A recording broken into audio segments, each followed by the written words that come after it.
নাইমুদ্দিনকে যেভাবে কালকে হলো, তাকে যে হাত করা পরিয়ে থানায় নেওয়া হলো, তার বিরুদ্ধে তো তল্লাশি করেও কোনো ধরনের দ্রব্য বা অন্য কোনো অ্যালিগেশন পাওয়া যায় নাই। কেউ আইনি বহির্ভূতভাবে এই ধরনের কোনো ধরনের এভিডেন্স ছাড়া কোনো ধরনের সে করতে পারবে না। তা আমি সবসময় বলছি, এটা শুধুমাত্র ঢাকা বিশ্ববিদ্যালয়ের শিক্ষার্থীদের জন্য না, এটা পুরো বাংলাদেশের সাধারণ নাগরিকদের জন্য।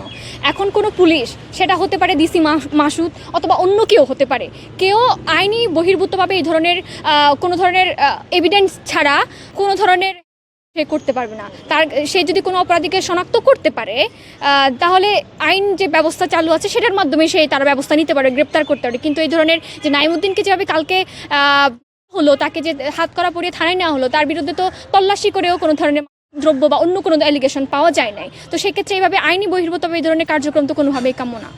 যে শাহবাগ থানা বা পুলিশরা যেভাবে একটা ফাটাকেস্তর মতো এরকম এরকম ইয়ার মতো এই যে যদি অভিযানে এরকম নামছে, তা আপনাদের কি মনে হয় যে এই বাংলাদেশে পুলিশের ক্ষেত্রে বা যারা গোয়েন্দা সংস্থা আছে তারা কি জানে না যে কোত্থেকে আসছে? সো এগুলো হচ্ছে লোক দেখানো এক ধরনের কার্যক্রম।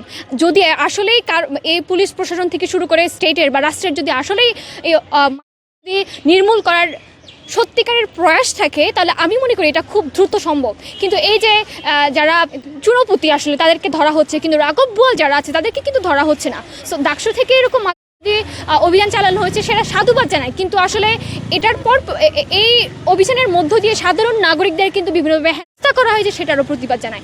প্রকাশ্যে দিয়ে বা কীভাবে শারীরিকভাবে আলোচনা করে তো এই ধরনের কোনো আমরা অ্যালিগেশন আমরা দেখতে পাই না। কিন্তু অপরাধী যদি অপরাধ করে থাকে, তাহলে একটা নির্দিষ্ট আইন আছে, সেটার মাধ্যমে তাদেরকে নিয়ে যাওয়া হোক। এর বিরুদ্ধে সবসময় কিন্তু জিরো টলারেন্স।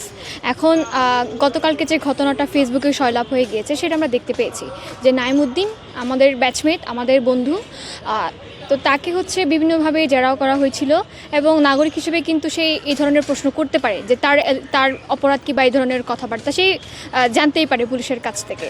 কিন্তু তাকে এ ধরনের কোনো ধরনের উত্তর না দিয়ে বরং বলা হয়েছে সে নাকি কোট আনকোট বেয়াদবি করছে, এবং যার কারণে একদম আমরা দেখতে পেয়েছি লাঠি নিয়ে, এবং সে মাটিতেও পরে লুটিয়ে গিয়েছিল। সো এই একটা কনসার্ন কিন্তু আমরা ভিডিওতে দেখলাম।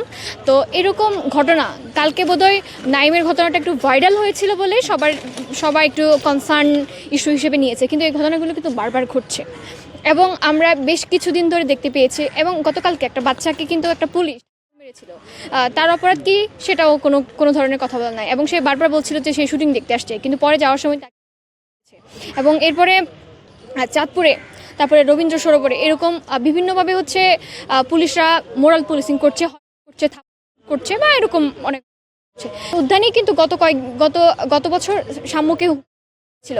তাহলে তারা যেভাবে নিরাপত্তার নাম করে বা অভিযানের নামে যেভাবে জনসম্মুখে ভিডিওতে প্রকাশ্যে যে সাধারণ স্টুডেন্টদেরকে করছে, এগুলা কিন্তু কোনোভাবেই কাম্য না। 2 দিন পর বা 2 মাস পর বা 3-4 মাস পরে এরকম একটা বিরোধী অভিযান চালানো হয়, এগুলো আসলে কি কোনো সমাধান আমরা আদৌ দেখতে পেয়েছি?